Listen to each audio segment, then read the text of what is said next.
जय जय भागवता देवा, जय जय भागवता। जय जय राधा कृष्ण स्वरूपा, जय जय भागवता देवा, जय जय भागवता। देवा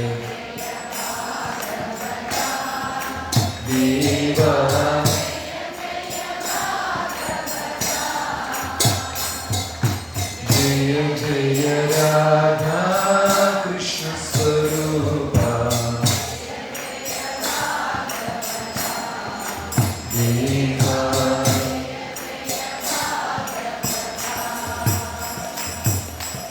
जय जय भागवता देवा, जय जय भागवता। जय जय राधा कृष्ण स्वरूपा, जय जय भागवता देवा, जय जय भागवता।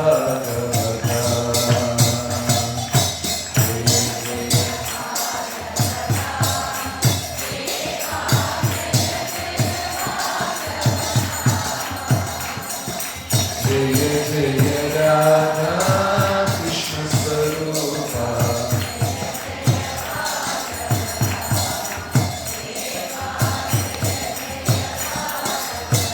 श्रीमद् भागवतम की। हरे कृष्ण। എല്ലാ സജ്ജനങ്ങൾക്കും വിനീതമായ പ്രണാമം.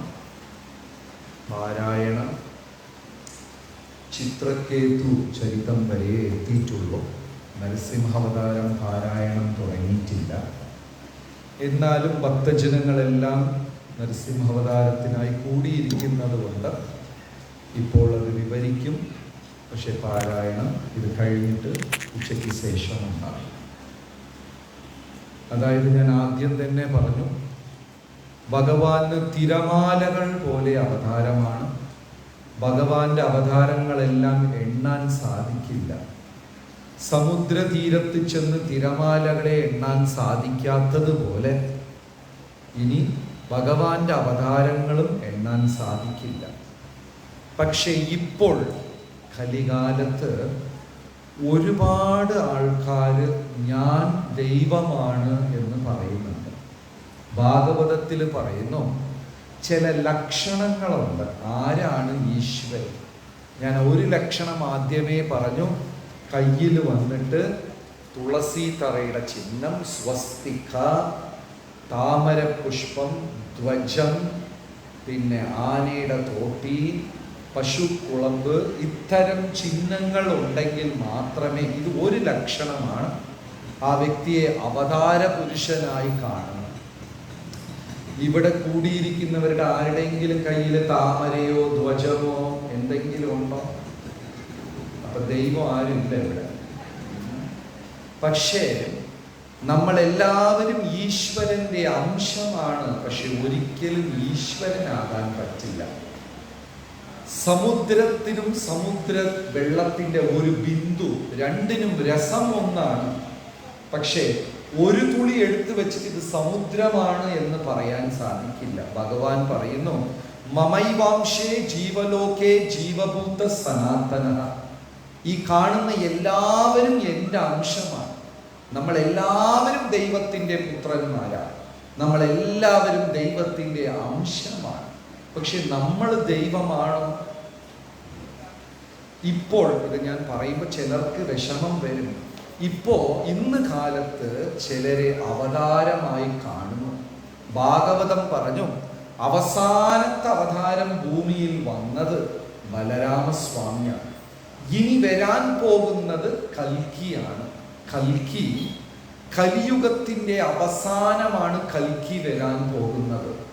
ഒറീസ സംസ്ഥാനത്ത് ചമ്പൽ എന്ന് പറയുന്ന ഗ്രാമത്ത് വിഷ്ണു യശസ്സിന്റെ പുത്രൻ, വിഷ്ണു ശർമ്മയുടെ പുത്രനായി കൽക്കി അവതരിക്കും. എപ്പോഴാണ്? കലികാലത്തിന്റെ അവസാനം. ഇപ്പോൾ അവതാരമില്ല. ഇപ്പോൾ എന്താണ് അവതാരം? നാമമാത്രേണ. ഭഗവാൻ നാമരൂപത്തിലാണ് അവതരിച്ചിരിക്കുന്നത്. അപ്പോൾ ചിലപ്പം ചിലർക്ക് വിഷമം വരാം, എന്നാലും സത്യം ഇതാണ്, ഇപ്പോൾ ആരും അവതാരമല്ല, ദിവ്യന്മാരാണ്. ദൈവത്തിൻ്റെ സന്ദേശം പ്രചരിപ്പിക്കുന്ന ദൈവത്തിൻ്റെ എന്താ പറയുക ശക്തികൾ, അല്ലെങ്കിൽ ദിവ്യന്മാർ, അങ്ങനെയൊക്കെ നമുക്ക് ഗുരുവായിട്ടൊക്കെ കാണാം. പക്ഷെ എങ്ങനെ കാണാൻ പറ്റില്ല? ദൈവമായിട്ട് കാണാൻ സാധിക്കില്ല. ഞാൻ പറയുന്നത് എത്ര പേര് യോജിക്കുന്നു? എല്ലാവരും യോജിക്കും. പക്ഷെ ഇന്ന് എന്താണെച്ചാൽ, ഞാൻ പേരെടുത്ത് പറയുന്നില്ല, കുറേ ദൈവങ്ങൾ മാർക്കറ്റിലുണ്ട്.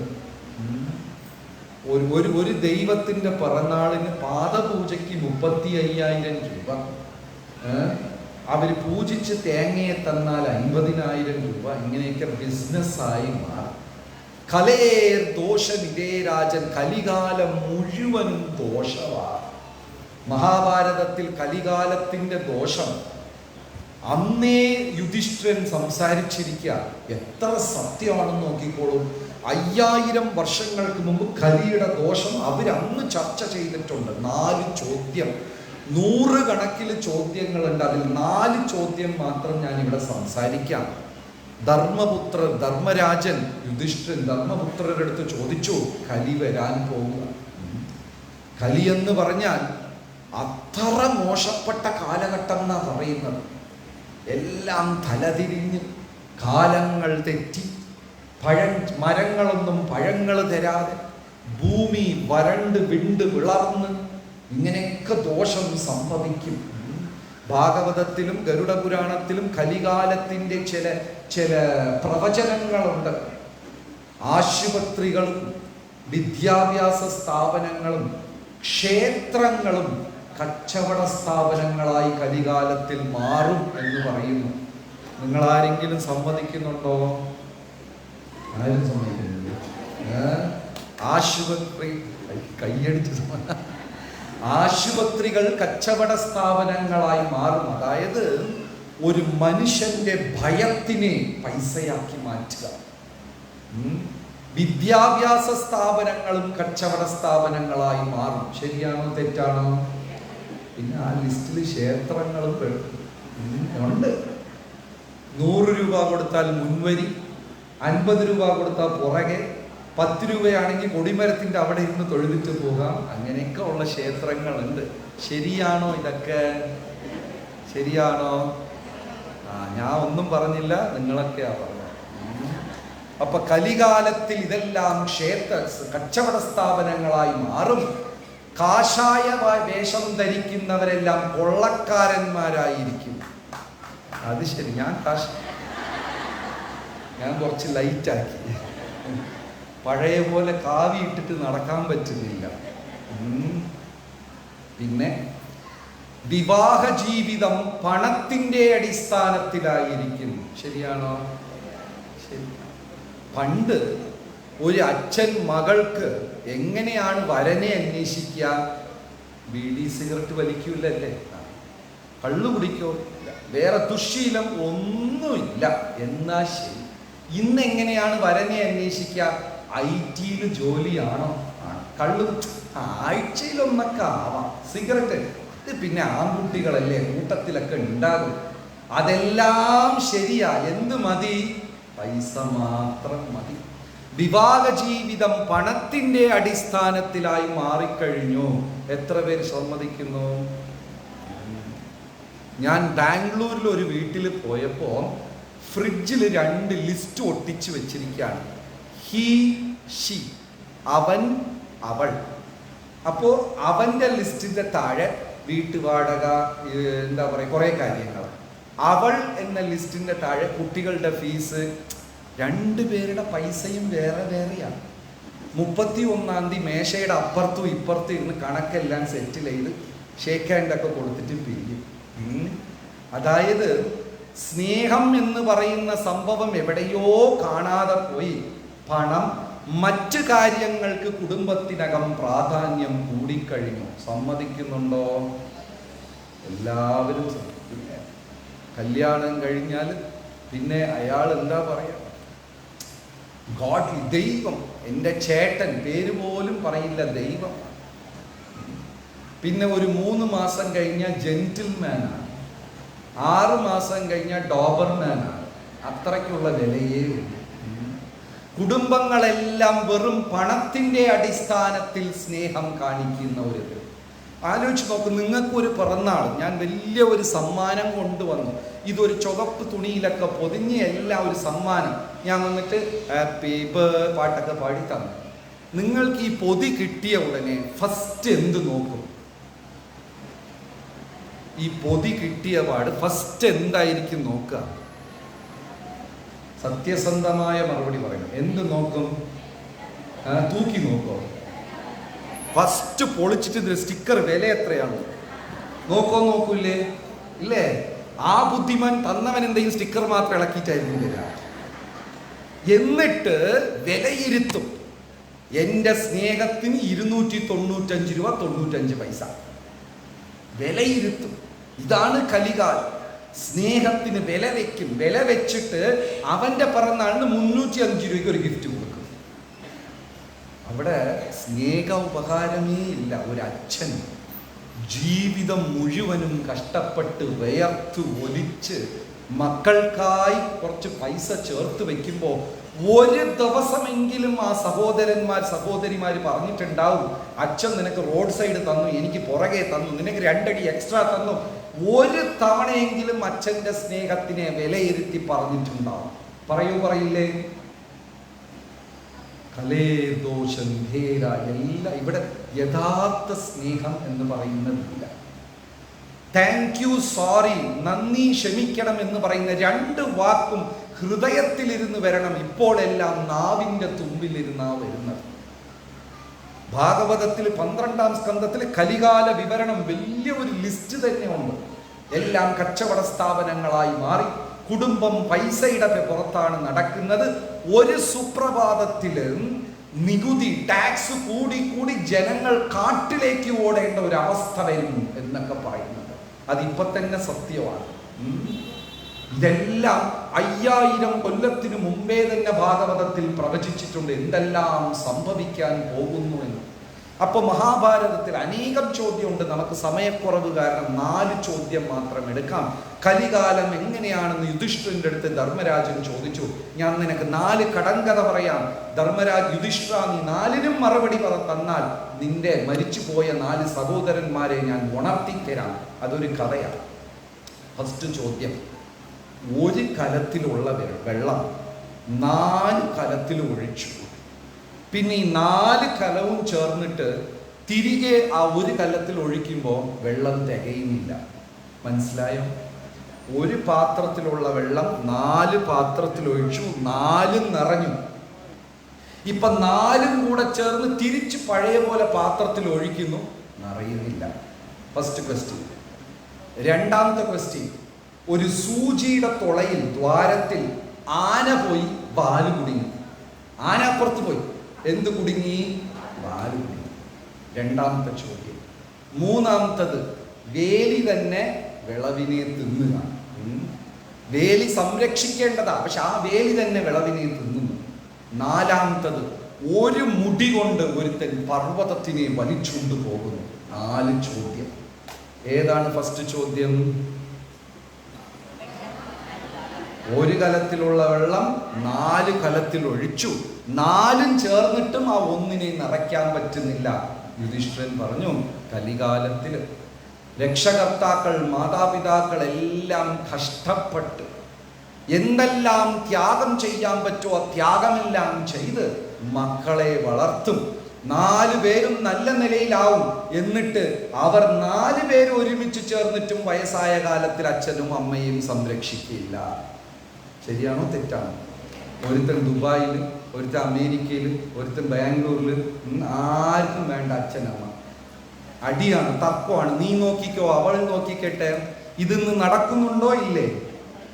സൗണ്ടില്ല. നമ്മുടെ വീട്ടിലും കാണും ഇതൊക്കെ. ആദ്യം. രണ്ടാമത്തെ ചോദ്യം,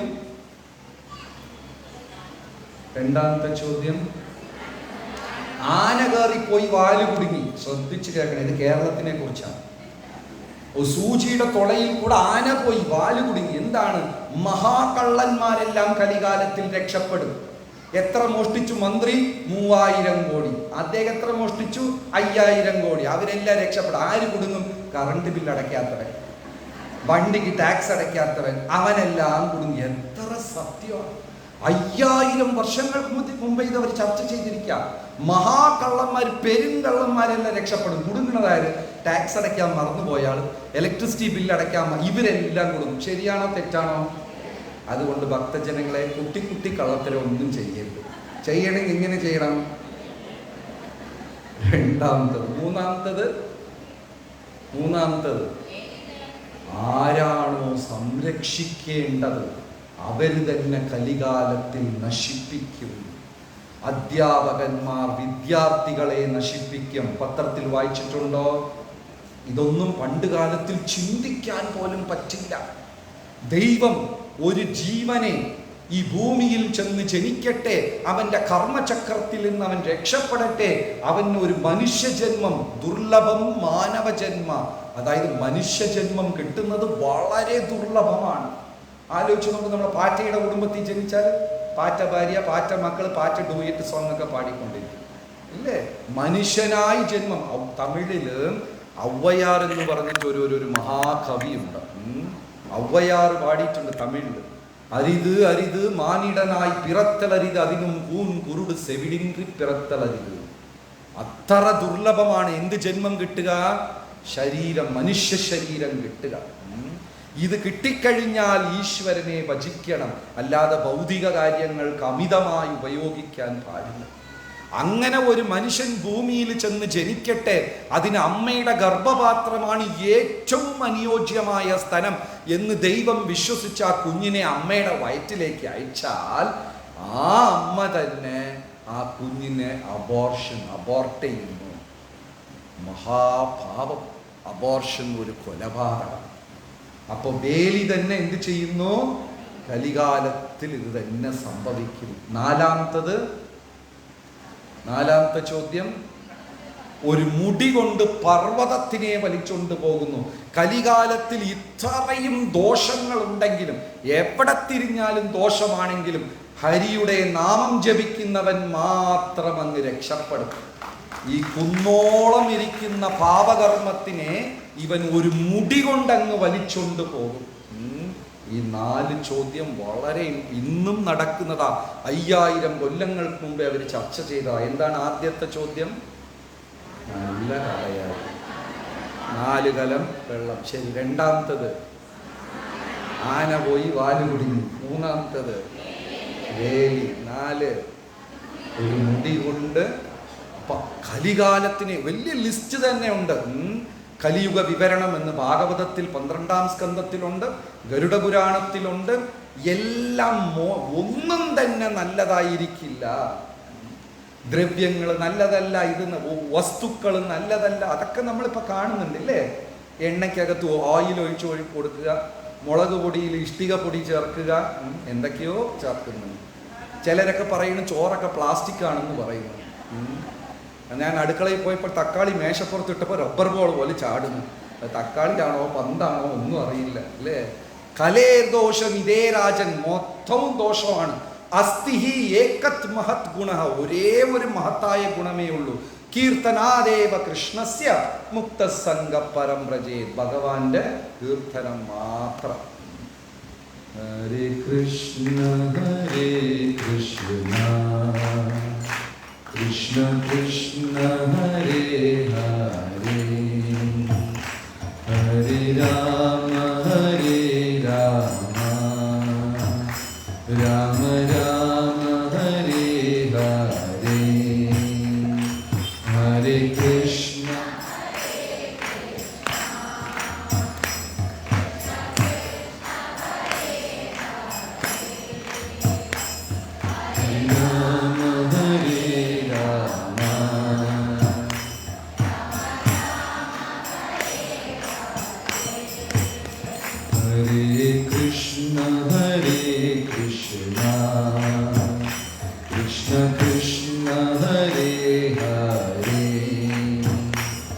Hare Rama, Hare Rama, Rama Rama, Hare Hare,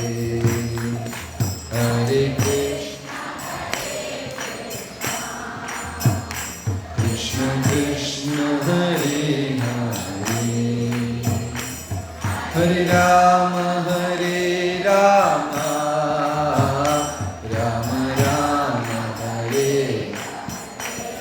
Shrimad Bhagavatam കീ. ഭാഗവതത്തിൽ 7-ാം സ്കന്ധം. അതായത് ശ്രീമദ് ഭാഗവതം ഒരു പുരുഷനായിട്ടാ, ഒരു ദേവനായിട്ടാ കാണുന്നു. ആദ്യത്തെ 2 സ്കന്ധങ്ങൾ പാദം, അടുത്ത 2 സ്കന്ധം മുട്ട്, പിന്നെ 2 അരക്കെട്ട്, പിന്നെ 2 മാറ്, 10 മുഖം, 11ഉം 12ഉം മോക്ഷം. ദശമസ്കന്ധം ഭാഗവത പുരുഷന്റെ തിരുമുഖം. 7-ാമത്തെയും 8-ാമത്തെയും സ്കന്ധം ഭാഗവത പുരുഷന്റെ മാറാണ്. നരസിംഹാവതാരം 7-ാം സ്കന്ധത്തിലാണ് വരുന്നത്. മൊത്തം 10 അവതാരം ജയദേവ കവികൾ ലിസ്റ്റ് ആക്കിയിട്ടുണ്ട്. അതിൽ ആദ്യത്തെ 5 അവതാരം ഭൂമിയിൽ നടന്നതല്ല, പിന്നെയുള്ള 5 അവതാരം ഭൂമിയിൽ സംഭവിച്ചതാണ്.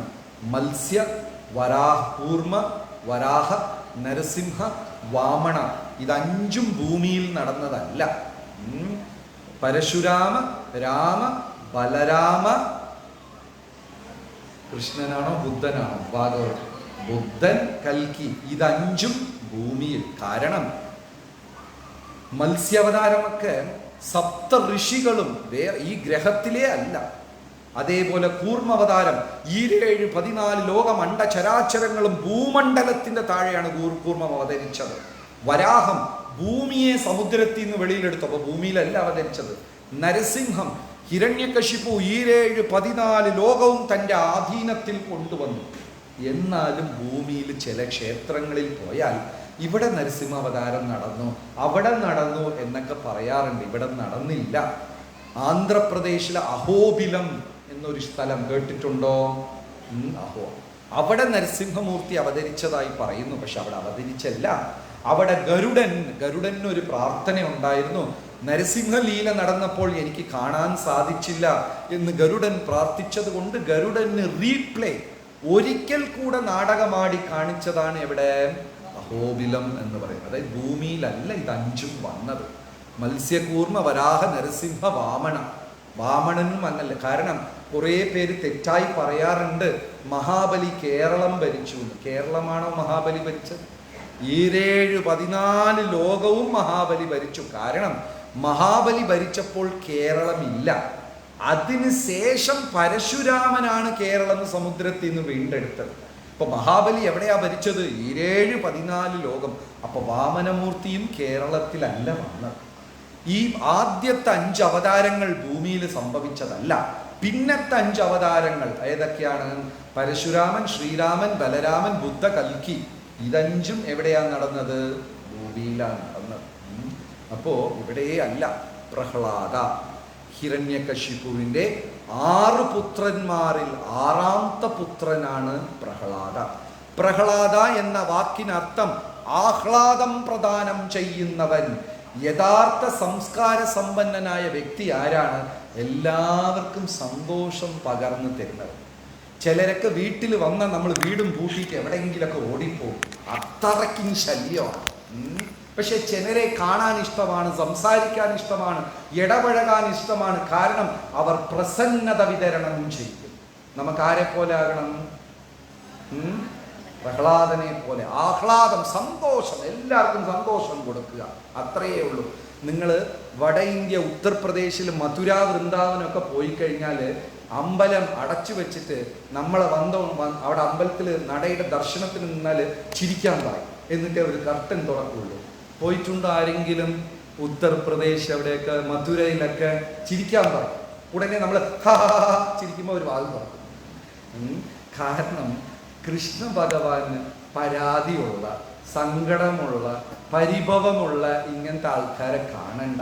ഭഗവാൻ കുട്ടിയല്ലേ, അല്ലേ? കുഞ്ഞല്ലേ, 8 വയസ്സ് ബാലൻ. നമ്മൾ ഭഗവാനെ കാണാൻ പോകുമ്പോൾ എങ്ങനെയാ പോവുക? വെണ്ണ കൊണ്ടുപോകുന്നു, മധുര പലഹാരം കൊണ്ടുപോകുന്നു, അവിടെ പോയി ചിരിക്കുന്നു. നമ്മുടെ ആൾക്കാരെങ്ങനെ? മലയാളിയെ എളുപ്പം കണ്ടുപിടിക്കാം. തെക്കനാണോ വടക്കനാണോ ഈസി ആയിട്ട് കണ്ടുപിടിക്കാം. എങ്ങനെ? ഊണ് കഴിച്ചോ? ഇത്രയും ചോദിച്ചാൽ മതി. മറുപടി, ഓ ഞാനൊക്കെ ഉണ്ടോ ചത്തോ എന്നിവിടെ ആരാ അന്വേഷിക്കും, ഞാൻ കഴിച്ചോ ഇല്ലെന്ന് ഇവിടെ എന്ന് പറഞ്ഞാൽ അവൻ വടക്കൻ കേരളമാണ്. ഊണ് കഴിച്ചോ, എന്ത് ഇല്ലെങ്കിൽ നീ തരുമോ എന്ന് മറുപടി വന്നാൽ തെക്കൻ കേരളമാണ്. ഊണ് കഴിച്ചോന്ന് ചോദിച്ചാൽ എന്ത് മറുപടി കൊടുക്കണം? ഒന്നാ കഴിച്ചെന്ന് പറയണം, ഇല്ലെങ്കിൽ ഈ മറുപടി കിട്ടേയില്ല. ഓ, നമ്മളൊക്കെ ഉണ്ടോ ഇല്ലെന്ന് ഇവരാ ഇങ്ങനത്തെ ആൻസേഴ്സ് കേട്ടിട്ടുണ്ടോ? നമ്മുടെ ആൾക്കാർ ഇങ്ങനെയാണ്. ശരിക്കുമുള്ള മറുപടി പറയില്ല. ഭഗവാനെ കാണാൻ പോകുമ്പോൾ പരിഭവമില്ല, പരാതികളില്ല, വിഷമമില്ല, പ്രസന്നമായി കാണാൻ ചെല്ലണം, സന്തോഷത്തോടെ. പക്ഷെ പലരും അമ്പലത്തിൽ പോകുമ്പോൾ ഒരു ലിസ്റ്റായിട്ടാണ് പോകുന്നത്. എൻ്റെ കുറുക്ക് വേദന മാറ്റി തരണം, മകളുടെ വിവാഹം നടക്കണം, അത് നടക്കണം, ഇത് നടക്കണം. ഒന്നും ചോദിക്കണ്ട. 7-14 ലോകം അണ്ട ചരാചരം ചലിക്കുന്നത് ചലിക്കാത്തത് ഒരു പുൽക്കൊടി പോലും അദ്ദേഹത്തിൻ്റെ ഇച്ഛയില്ലാതെ ഇവിടെ ചലിക്കത്തില്ല, ഇല്ലേ? ഇനി 10 രൂപ കൊടുത്തെന്ന് പറഞ്ഞിട്ട് ഭഗവാൻ എക്സ്ട്രാ കാരുണ്യം കൊടുക്കോ? ഭാരവാഹികൾ കൊടുക്കും, ഭഗവാൻ കൊടുക്കില്ല. ഭഗവാൻ എല്ലാം ഒന്ന് തന്നെയാണ്, ഇല്ലേ? ഗുരുവായൂർ പോയിട്ടുണ്ട് എല്ലാവരും. മഞ്ചാടിക്കുരു കണ്ടിട്ടുണ്ടോ? എല്ലാവരും അതിൽ കളിച്ചിട്ടുണ്ടോ? പോക്കറ്റിലിട്ടിട്ടോ? ഇതെന്തിനാ ഈ മഞ്ചാടിക്കുരു ഗുരുവായൂരപ്പൻ്റെ ക്ഷേത്രത്തിൽ വന്നത്? എന്തിനാ ഇവിടെ വെച്ചത്?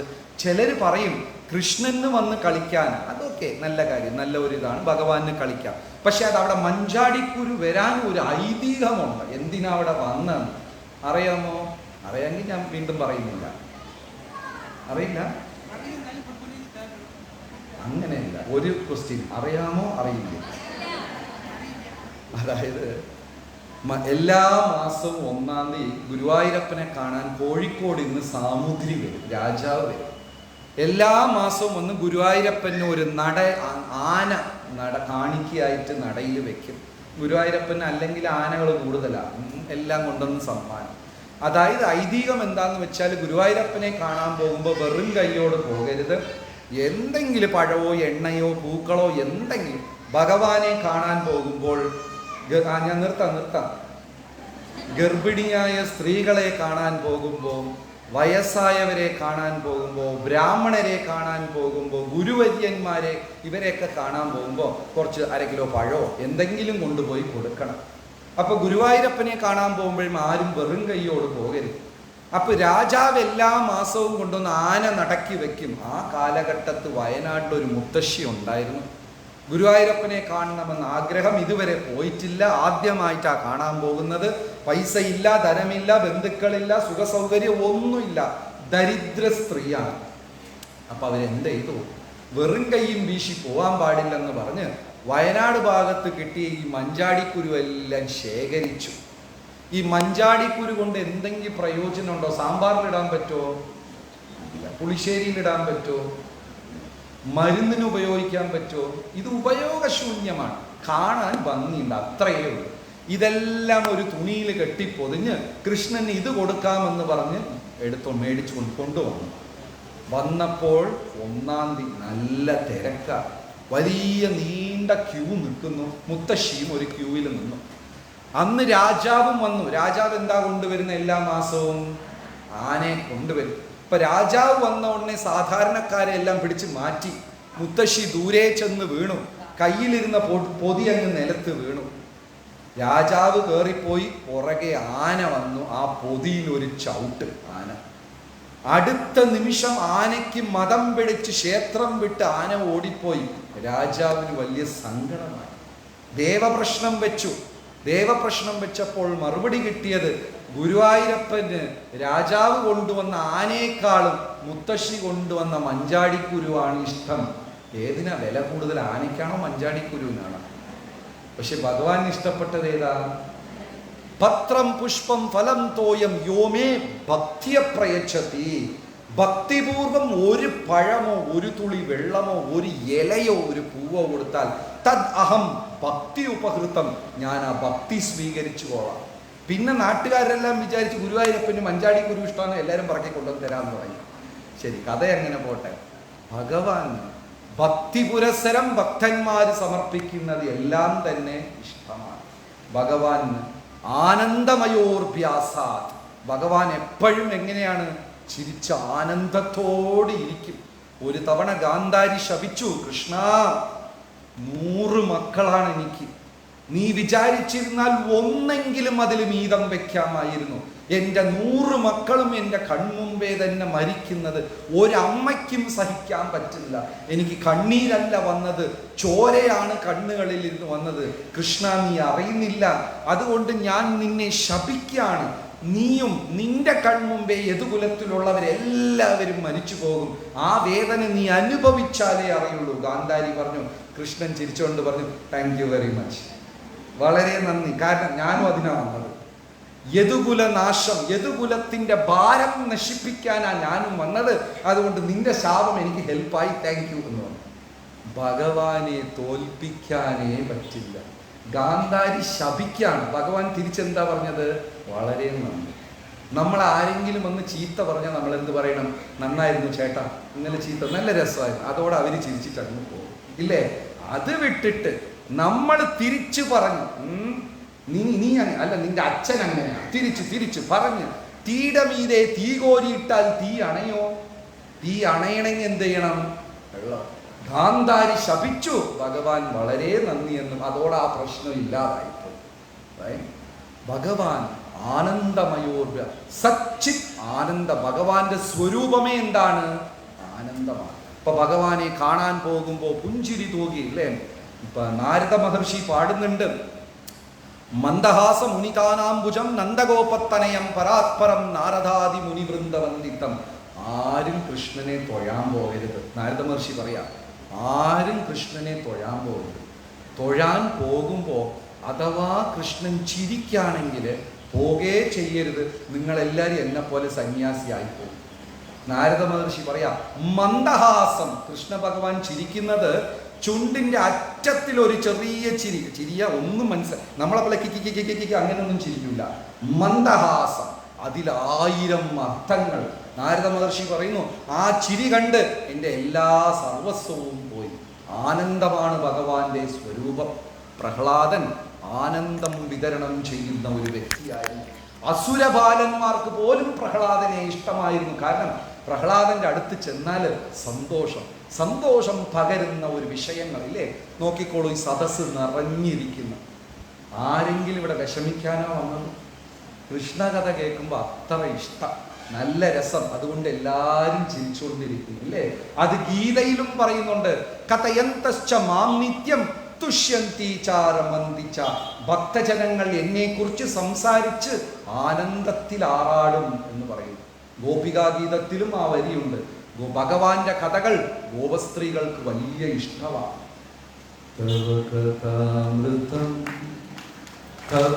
ജീവനം കവിവിരീദിതം കൽമശാപഹം ശ്രവണമംഗളം ശ്രീമദാതകം ഭുവി ഗൃഹന്തി യേ ഭൂരികാ ജനാ. ഹരേ കൃഷ്ണ ഹരേ കൃഷ്ണ കൃഷ്ണ കൃഷ്ണ ഹരേ ഹരേ. ഹരേ രാമ ഹരേ രാമ രാമ രാമ ഹരേ ഹരേ. ഒരു 10 മിനിറ്റ് എക്സ്ട്രാ എടുത്താൽ ബുദ്ധിമുട്ടുണ്ടോ? ഇല്ല. ശരി. അങ്ങനെ എല്ലാവരും പ്രഹ്ലാദനെ സ്നേഹിച്ചു. ഹിരണ്യകശിപുവിന് പോലും പ്രഹ്ലാദൻ അത്രയ്ക്കും ഇഷ്ടമായിരുന്നു. കാരണം ആ പ്രഹ്ലാദൻ അടുത്ത് വന്നാൽ തന്നെ എല്ലാവരുടെ മനസ്സും നിറയും. അങ്ങനത്തെ വ്യക്തികൾ നിങ്ങളുടെ ജീവിതത്തിലുണ്ടോ? എപ്പോഴും സന്തോഷം പകർന്ന് അങ്ങനെ ആനന്ദത്തിൽ അവരെ കൂടെ ഇരുന്നാലും നമുക്ക് കുഞ്ഞുങ്ങൾ അങ്ങനെയാണ്. കുഞ്ഞുങ്ങൾക്ക് വിഷമമൊന്നുമില്ല, കരയും, അടുത്ത മിനിറ്റ് ചിരിക്കും, എല്ലാം ചെയ്യും, അവരെപ്പോഴും ഇതാണ്. പക്ഷെ വലുതാകും തോറും തീരാത്തതെല്ലാം തലയിൽ കയറ്റി വെച്ച് നമ്മൾ ഇങ്ങനെ നടക്കുക. പ്രഹ്ലാദൻ ആനന്ദം പ്രദാനം ചെയ്യുന്നു. അതുകൊണ്ട് ഹിരണ്യകശിപുവിനും ഇഷ്ടമാണ്. പക്ഷേ ക്രമേണ ഗുരുകുലത്തിൽ പ്രഹ്ലാദൻ ഭഗവാനെ കുറിച്ച് സംസാരിച്ച് ഗുരുകുല വിദ്യാഭ്യാസം ആ ബാലന്മാരെല്ലാം ഒത്തുവിളിച്ചിട്ട് ശ്രവണ കീർത്തന വിഷ്ണു സ്മരണം അർച്ചനം വന്ദനം ദാസ്യം സാഖ്യം ആത്മനിവേദനം പാദസേവനം എന്ന് നവവിധ ഭക്തി പരിശീലിച്ചു. ആര് പരിശീലിച്ചു?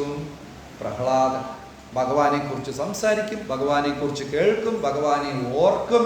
ഭഗവാൻ ഇത് മാത്രമായപ്പോൾ അസുര ബാലന്മാർക്കും സന്തോഷമായി, ഹിരണ്യകശിപുവിനും മാത്രം സന്തോഷമല്ല.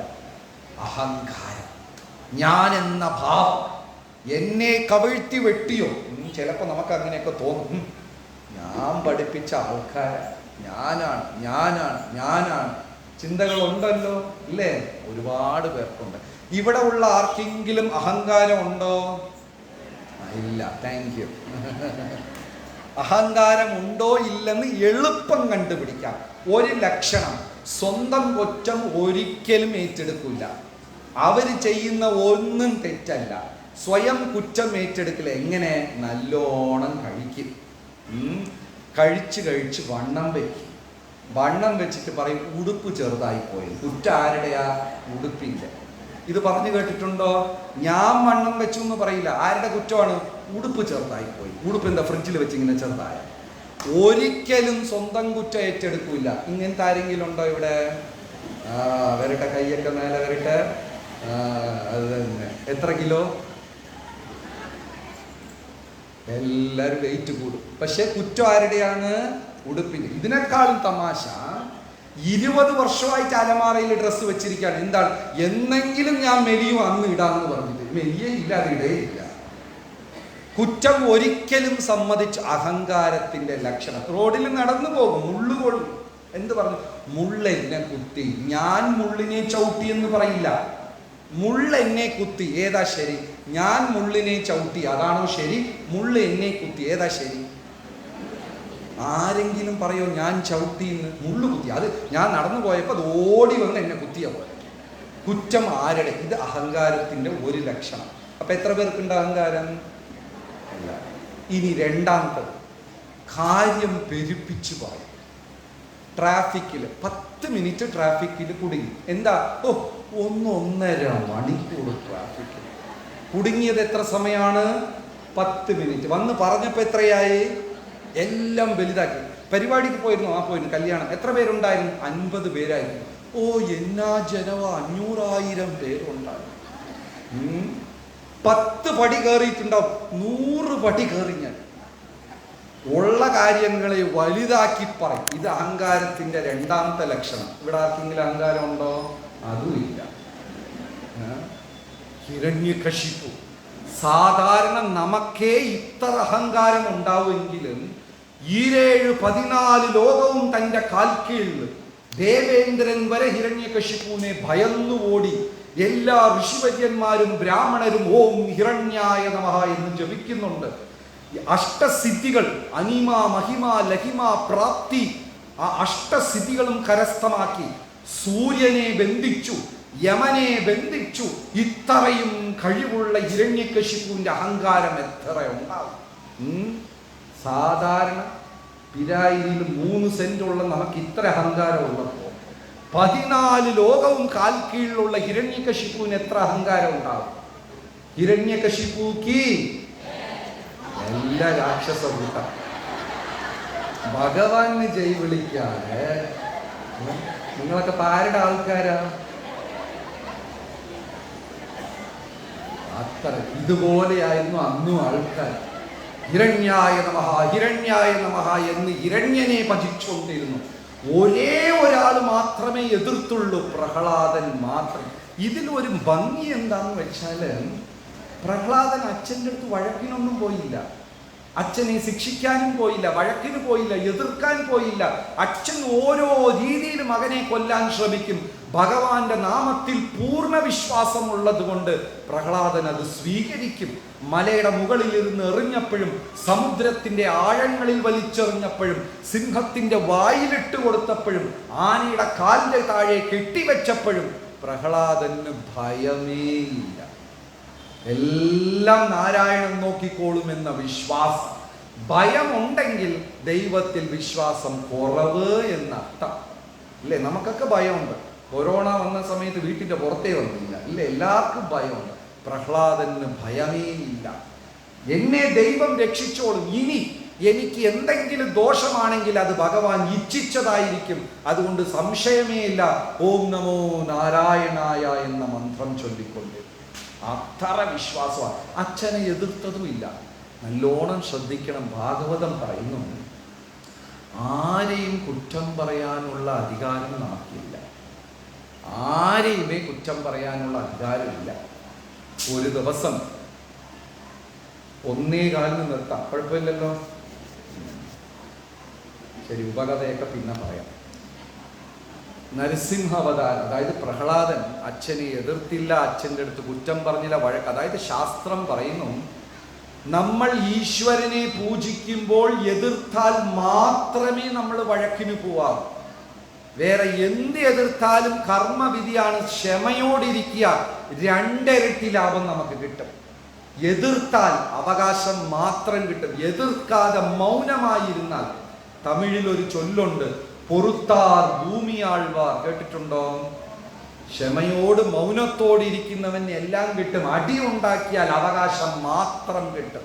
ക്ഷമയോടിരുന്നാൽ എല്ലാം കിട്ടും. അത്രയ്ക്ക് ഭൂമിയോളം താഴുന്ന വ്യക്തിയായിരുന്നു പ്രഹ്ലാദൻ. അച്ഛൻ്റെ അടുത്ത് എതിർക്കാൻ പോയില്ല. ശങ്കരാചാര്യരുടെ ബാല്യകാലം എല്ലാവർക്കും അറിയാം. അമ്മയടുത്ത് ഒരു വഴക്കിനും പോയില്ല. പക്ഷെ 12 വയസ്സിൽ സന്യാസം എടുക്കണമെന്ന ആഗ്രഹം. ആർക്ക്?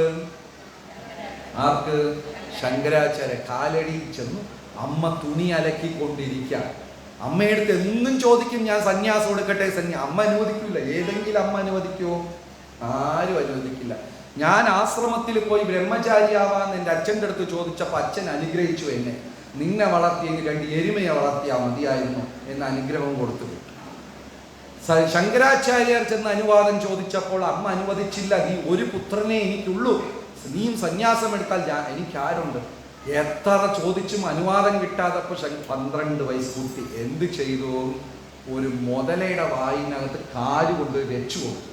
നമ്മൾ വിചാരിച്ചിരിക്കാം മുതല വന്ന് ശങ്കരാചാര്യ മുതലയൊന്നും പിടിച്ചില്ല, അത് മിണ്ടാതെ ഒരു സൈഡിൽ കൂടെ പോയതാണ്. അതിൻ്റെ വായ്ക്കകത്ത് കൊണ്ടുപോയി കാല് വെച്ച് കൊടുത്തപ്പോൾ അമ്മ നോക്കിയപ്പോൾ മകനെ മുതല പിടിച്ചു. അമ്മ നിലവിളിക്കാൻ തുടങ്ങി. ഈ കുട്ടി പറയാ, അമ്മ ഞാൻ സന്യാസം എടുക്കാൻ നീ അനുവാദം കൊടുത്താലേ ചിലപ്പോൾ മുതല വിടുന്നു. അമ്മ ഒന്നും ചിന്തിച്ചില്ല, നീ സന്യാസം എന്ത് വേണമെങ്കിലും കേട്ടോ, മുതല വിട്ടു. അപ്പൊ മുതലയെ ശങ്കരാചാര്യരാ പിടിച്ചത്. അപ്പോ അങ്ങനത്തെ പരമഭക്തന്മാരും പരമ ആത്മീകവാദികളെ ഈ ഭൗതിക ലോകത്തിൽ ഒന്നും ബാധിക്കുകയില്ല. പ്രഹ്ലാദൻ ഒന്നിനെ എതിർത്തതും ഇല്ല. അച്ഛൻ്റെ അടുത്ത് വഴക്കിനോ ശാപത്തിനോ ഒന്നും പോയില്ല. പക്ഷേ ഹിരണ്യകശിപുവിൻ്റെ ആവേശവും ദുഃഖം മാത്രം ഇങ്ങനെ വർദ്ധിച്ചുകൊണ്ടേയിരിക്കുക. എങ്ങനെയോ കൊല്ലാൻ ശ്രമിച്ചു. അനുജത്തിയെ വിളിച്ചു. ഹിരണ്യകശിപുയുടെ അനുജത്തി പേര് ഹൂളിക. ഈ ഹൂളികയുടെ പ്രത്യേക കഴിവെന്താണ്? ഹൂളികയുടെ ശരീരം അഗ്നി കൊണ്ട് ഉണ്ടാക്കിയതാണ്. നമ്മുടെ ശരീരം എന്തുകൊണ്ടുണ്ടാക്കിയതാണ്? ഇന്നലെ പറഞ്ഞു, ജലം, വെള്ളം കൊണ്ടുണ്ടാക്കിയതാ. ഹൂലികയുടെ ശരീരം അഗ്നി കൊണ്ടുണ്ടാക്കിയതാ. ആ ചേട്ടൻ പറഞ്ഞു, ഇവനെ കൊല്ലാൻ ശ്രമിച്ച് ഞാൻ തോറ്റു. ഹൂളിക പറഞ്ഞു, ഹിരണ്യകശിപു വിഷമിക്കണ്ട, എൻ്റെ അടുത്ത് തന്നാ മതി. പ്രഹ്ലാദനെ പിടിച്ച് മടിയിലിരുത്തി ചുറ്റിയും തീയിടാൻ പറഞ്ഞു. തീയിട്ടു. കാരണം ഹൂളികയ്ക്ക് ഒന്നും സംഭവിക്കില്ല. ഹൂളികയുടെ ശരീരം അഗ്നി കൊണ്ട് ഉണ്ടാക്കിയതാണ്. എന്നിട്ട് ഹൂളിക പറഞ്ഞു, അകത്തിരുന്ന് നിലവിളി കേൾക്കും, തീ അണച്ചു കളയരുത്, ഇവൻ ഭസ്മമായിട്ടേ ഞാൻ പുറത്തു വരുന്നുള്ളൂ. ശരി. പ്രഹ്ലാദനെ പിടിച്ച് മടിയിൽ വെച്ച്. ഒരു പേടിയും. നമ്മൾ അടുക്കളയിൽ പാചകം ചെയ്യും, സാരിയിൽ തീ പിടിച്ചു, നമ്മൾ എന്ത് ചെയ്യും? നാട് മൊത്തം തീ വെച്ചളയും, ഇല്ലേ? ഹനുമാന്റെ വാലിൽ തീ വെച്ചപ്പോ ഹനുമാൻ ഈ വാലും പിടിച്ചിട്ട് ചിന്തിക്കുകയാണ്, ഈ തീ എങ്ങനെ രാമന്റെ സേവയിൽ ഉപയോഗിക്കാം? വാലിൽ തീയാണ്. എന്നിട്ട് തീ പിടിച്ച് ആലോചിക്കും, ഇത് രാമന്റെ സേവയിൽ എങ്ങനെ ഉപയോഗിക്കാം? പിന്നെ ഓരോ വീടായിട്ട് ഓരോ ശിഖരത്തിനും കൊണ്ടുവച്ചു മൊത്തം ലങ്കി തീയിലായി. ഹനുമാന് പേടിയില്ല. നമ്മുടെ ഡ്രസ്സിൽ തീ പിടിച്ചാലോ? എല്ലാ വീട്ടിലും നമ്മൾ തീ വെച്ചാൽ ഭയം. പ്രഹ്ലാദന് ഭയമേ ഇല്ല. തീയിൽ പിടിച്ചു, മടിയിൽ പിടിച്ചിരുത്തി. കുറച്ച് കഴിഞ്ഞപ്പോൾ അകത്തിരുന്ന് ശബ്ദം, രക്ഷിക്കണേ രക്ഷിക്കണേ, തീ അണയ്ക്കണേ. ഇവരെല്ലാം ചിരിച്ചോണ്ടിരുന്നു. പ്രഹ്ലാദൻ കത്തി ഭസ്മമാണ്. തീ അണഞ്ഞു. അകത്തിരുന്ന് ഓം നമോ നാരായണായ, ഹൂളിക ഭസ്മമായി. പ്രഹ്ലാദൻ എണീറ്റിതാ ഏതോ സിനിമയ്ക്ക് പാർക്കിന് പോയ പോലെ ചിരിച്ചുകൊണ്ട് നടന്നു. ഒരു ശക്തി കൊണ്ടും പ്രഹ്ലാദനെ തോൽപ്പിക്കാൻ പറ്റുന്നില്ല. എന്തുകൊണ്ടാ?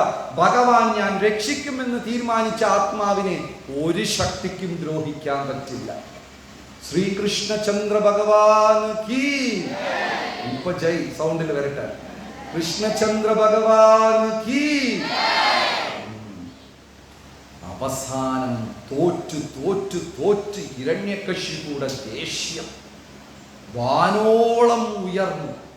ആർക്കാണോ അഹങ്കാരം കൂടുതലുള്ളത് അവർക്ക് നിരാശയും കൂടുതലുണ്ടാകും. ആരാ കൂടുതൽ ഹേർട്ടാവുന്നത്, വേദനിക്കുന്നത്? ഞാൻ എന്ന് അധികം ചിന്തിക്കുന്നവന് വേദനയും അധികമായിരിക്കും. ഞാൻ എന്ന ഭാവം വളരെ കുറവാണെങ്കിൽ അവന് വേദനയും കുറവായിരിക്കും, അല്ലേ? അഹം എന്ന ഭാവമുള്ളവർ പറഞ്ഞാൽ കേട്ടില്ലെങ്കിൽ അവർക്ക് ഭയങ്കര ദേഷ്യം വരും. ആ ഭാവം ഇല്ലാത്തവർക്ക് പറഞ്ഞാൽ കേട്ടില്ലെങ്കിൽ ഒന്നും. അഹം എന്ന ഭാവം കൂടുമ്പോൾ വേദനയും കൂടും. ഹിരണ്യകശിപുവിന് ദേഷ്യം. അവസാനം എന്ത് ചെയ്തു? ഒരു തുളി എടുത്ത് 1000 വർഷം പടർന്ന് പന്തളിച്ച ആലിന്റെ ചോട്ടിൽ വെച്ചാൽ നിമിഷ നേരത്തിൽ ഭസ്മമാകും. ആ ആൽ ഭസ്മമാകും. അത്രയും കൊടൂരമായ വിഷം. ഒരു തുളി മതി വർഷങ്ങളായി പടർന്ന് പന്തളിച്ച ആല് ഭസ്മമാവാൻ. ആ വിഷമെടുത്ത് കൊടുത്തു. ആർക്ക്? പ്രഹ്ലാദൻ. അമൃത് കുടിക്കുന്നത് പോലെ കുടിച്ചു. ഒന്നും സംഭവിച്ചില്ല. എല്ലാ മാർഗവും നഷ്ടപ്പെട്ടപ്പോൾ ഹിരണ്യകശിപു ചോദിച്ചു, പ്രഹ്ലാദൻ, നിനക്ക് എവിടെ നിന്നാണ് ഇത്ര ശക്തി കിട്ടുന്നത്? പ്രഹ്ലാദൻ ചിരിച്ചോണ്ട്, അസുര രാജാവേ, അച്ഛനെ വിളിച്ചതാ, ഹേ അസുര ശ്രേഷ്ഠ, നിനക്ക് എവിടെ നിന്ന് ശക്തി കിട്ടുന്നോ അവിടെ നിന്നാണ് എനിക്കും കിട്ടുന്നത്. എവിടെ നിന്നാണ്? ഹരി.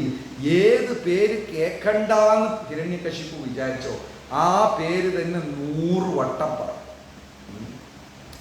പ്രഹ്ലാദൻ പറഞ്ഞു. അത് എല്ലാ കഥയല്ല പറയും. ഹിരണ്യകശിപുവിന്റെ ദേഷ്യം മൂത്ത് മൂത്ത് മൂത്ത് അവസാനം എവിടെയുണ്ട്? തൂണിലും ഉണ്ട്, അല്ലേ? അത് ഇതോ നരസിംഹ പരതോ നരസിംഹ യഥോ യഥോ യാമി തഥോ നരസിംഹ. ഭഗവാൻ തൂണിലും ഉണ്ട്, തുരുമ്പിലും, അകത്തുമുണ്ട്, പുറത്തുമുണ്ട്, സർവവ്യാപി. ഈശ്വരൻ എല്ലാ സ്ഥലത്തും ഉണ്ട്. മഹാഭക്തർക്ക് ആ ഈശ്വരനെ കാണാൻ സാധിക്കും. യോമാം പശ്യത്തി സർവത്ര സർവം ചാമയി പശ്യത്തി. ആ ദൈവത്തിനെ എല്ലാ ദിശയിലും കാണാൻ സാധിക്കും. കാരിരുമ്പ് ഗതയും എടുത്തുകൊണ്ട് ഈ തൂണിലാണോ എന്ന് അട്ടഹസിച്ച് ഗർജിച്ചുകൊണ്ട് ചെന്നിട്ട് ആകാശം പോലെ വളർന്നുന്ന ആ തൂണിനെ ചെന്ന് പിളർന്നു. സന്ധ്യ സമയം എന്തെല്ലാം വരം നേടി ഹിരണ്യകശിപു. അകത്ത് കൊല്ലരുത്, പുറത്ത് കൊല്ലരുത്, മേലെ കൊല്ലരുത്, അത്ര നിയമങ്ങളെയും തെറ്റിച്ചുകൊണ്ട്. അതായത് നമ്മൾ കള്ളന്മാരാണെങ്കിൽ കള്ളത്തരത്തിൽ PhD എടുത്ത ആളാണ് ആര്? തോൽപ്പിക്കാൻ പറ്റില്ല. അത്ര നിയമങ്ങളെയും ലംഘിച്ചുകൊണ്ട് നരസിംഹമൂർത്തി ഹിരണ്യകശിപുവിനേക്കാളും 120 ഇരട്ടി പൊക്കമായിരുന്നു. മുടിയെല്ലാം സിംഹത്തിന്റെ മുടി കാണാൻ നല്ല രസമാണ്. അതെന്താണെന്ന് അറിയില്ല. എല്ലാ ജന്തു ജീവജാലങ്ങളിലും ആൺവർഗത്തിനാണ് സൗന്ദര്യം കൂടുതൽ. മനുഷ്യന് മാത്രം തെറ്റിപ്പോയി. ആൺ സിംഹത്തിനാണോ സൗന്ദര്യം കൂടുതൽ, പെൺസിംഹത്തിനാണോ സൗന്ദര്യം? ആൺ മുടിയെല്ലാം അങ്ങനെ ഇരിക്കും, തലയെ കാട്ടിയാൽ അങ്ങനെ കാടും. മയിലിൽ ആണിനാണോ സൗന്ദര്യം കൂടുതൽ, പെണ്ണിനാണോ? ആണ്. എല്ലാം മനുഷ്യരിലാർക്കാ പോകും. മൗനം വിദ്വാന് ഭൂഷണം. ഇനി ഇവരെല്ലാം പൗഡറിട്ട് പറ്റിക്കാണോ? ആണല്ലേ, പറ്റിക്കാണല്ലേ, ഭയങ്കര പറ്റിപ്പാ. ഞാനല്ല പറഞ്ഞത്, റാം കൃപാലി പ്രഭു, അഡ്രസ് പാലക്കാട്. അപ്പോ നരസിംഹമൂർത്തി തൂണിലിരുന്ന് വന്നു. സിംഹത്തിന്റെ മുടി, ഓരോ മുടിയും അഗ്നിയുടെ നാളങ്ങൾ. വെറും മുടിയല്ല, അഗ്നിയുടെ നാളം.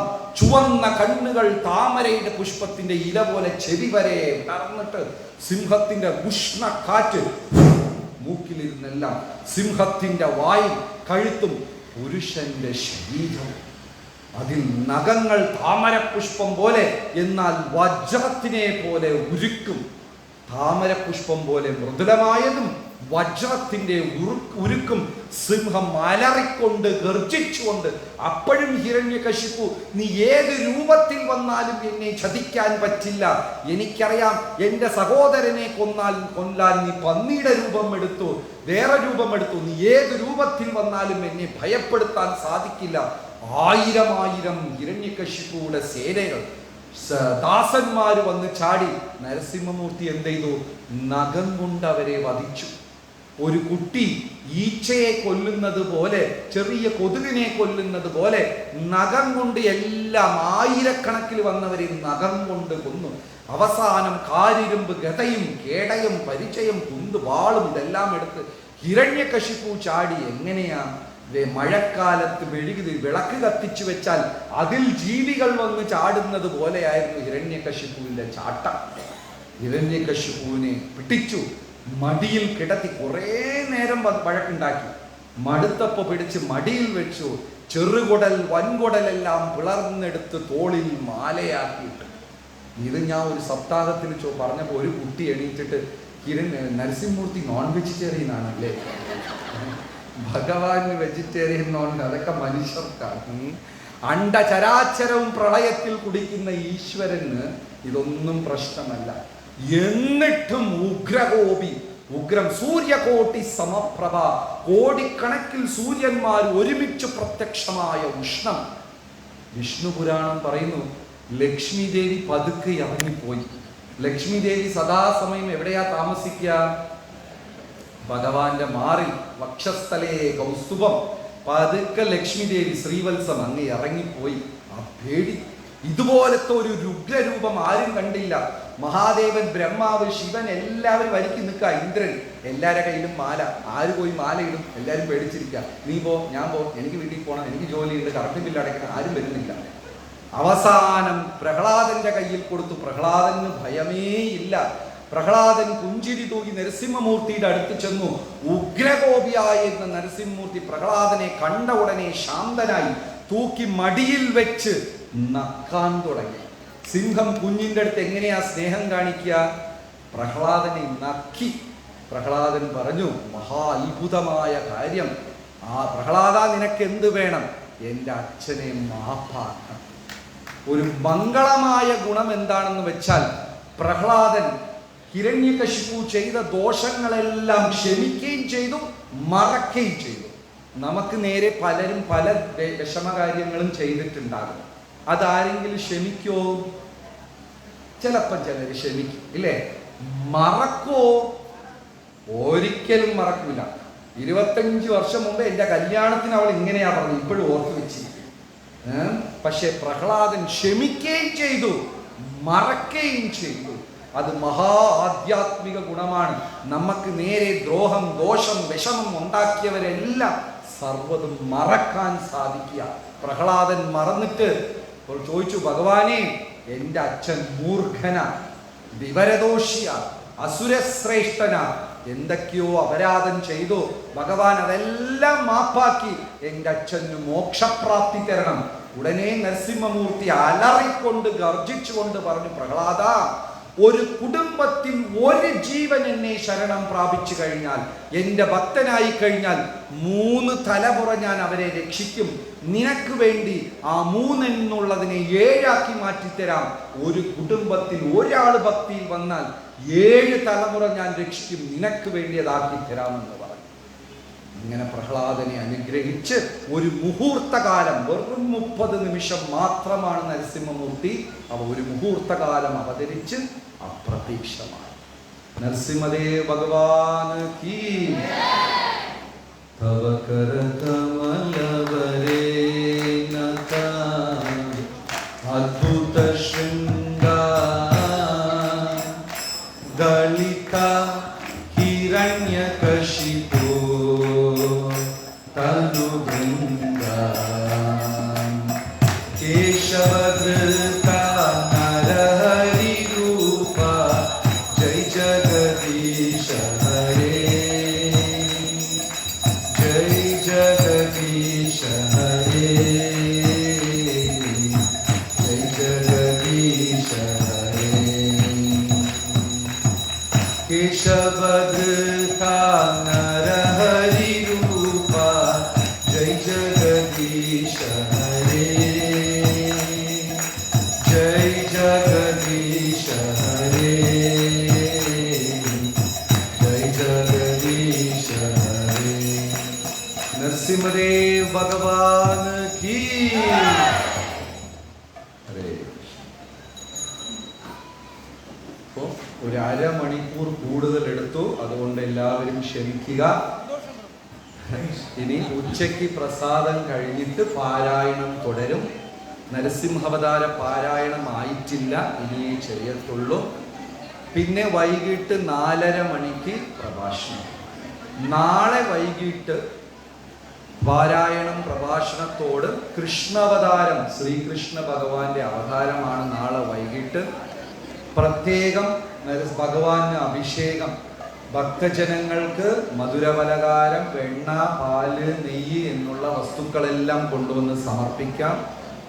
പിന്നെ നാളെ നിങ്ങളുടെ വീട്ടിൽ പൂജിക്കുന്ന കൃഷ്ണ ഭഗവാന്റെ വിഗ്രഹങ്ങളൊക്കെ ഉണ്ടെങ്കിൽ ഇവിടെ കൊണ്ടുവന്ന് ഈ ശ്രീകോവിലിൽ പൂജാമണ്ഡപത്തിൽ വെച്ച് നാളെ സന്ധ്യയ്ക്ക് നിങ്ങൾക്ക് തിരിച്ചു കൊണ്ടുപോകാം. വീട്ടിൽ കൃഷ്ണ ഭഗവാന്റെ, ബാലകൃഷ്ണൻ, കൃഷ്ണ ഭഗവാന്റെ വിഗ്രഹമൊക്കെ ഉണ്ടെങ്കിൽ നിങ്ങൾക്ക് രാവിലെ ഇവിടെ കൊണ്ടുവന്ന് വെച്ച് നാളത്തെ അഭിഷേകവും പൂജയും കഴിഞ്ഞിട്ട് വീട്ടിലേക്ക് കൊണ്ടുപോകാം. മധുര പലഹാരങ്ങൾ, പുഷ്പം, പാല്, വെണ്ണ, തൈര് പോലുള്ള ദ്രവ്യങ്ങളും കൊണ്ടുവന്ന് സമർപ്പിക്കാം. നാളെ വൈകിട്ട് ശ്രീകൃഷ്ണ അവതാരം പൂജ. ജയ ജയ ഭാഗവത ദേവാ, ജയ ജയ ഭാഗവത, ജയ ജയ രാധാ കൃഷ്ണ സ്വരൂപ, ജയ ജയ ഭാഗവത.